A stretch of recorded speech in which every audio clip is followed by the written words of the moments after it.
Het slachtoffer, de 56-jarige Elke Reitsma, fietste met zijn dochter richting het Cambuurstadion. Op de Esdoornstraat werden beide skept door de 40-jarige verdachte. Reitsma versteert op het plak van het ongeluk. Zijn dochter rekt het zwier verwonnen. De bestuurder hield 3 keer zijn volle alcohol op als stastien.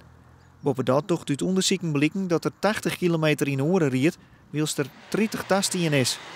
Zelfs had de verdachte vol dat er maar 50 km in de uur riet.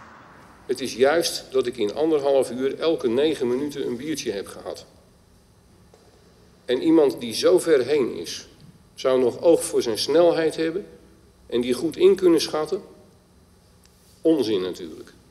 En dat maakt dat verdachtersmededelingen over zijn snelheid absoluut onbetrouwbaar zijn.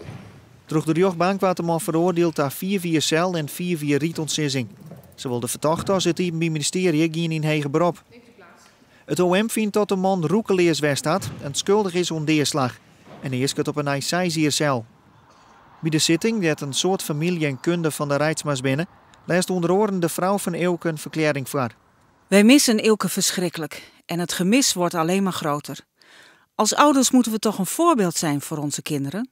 Ik weet zeker dat als er geen drank was genuttigd, Elke nog had geleefd. De verdachte is in het verleden vaker pakt voor het rieden met drank op.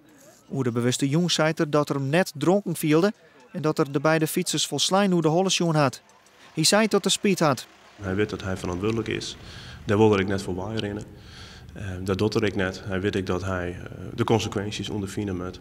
Maar hij had zich net vinden kent in die verstelling van die te hoge snelheid. Want hij zei, ik reed gewoon op een normaal tempo rustig naar huis. Wie geen dollemansrit. Dus daarmee wordt het al wel ernstiger in die zin zijn gedacht dan dat het weer.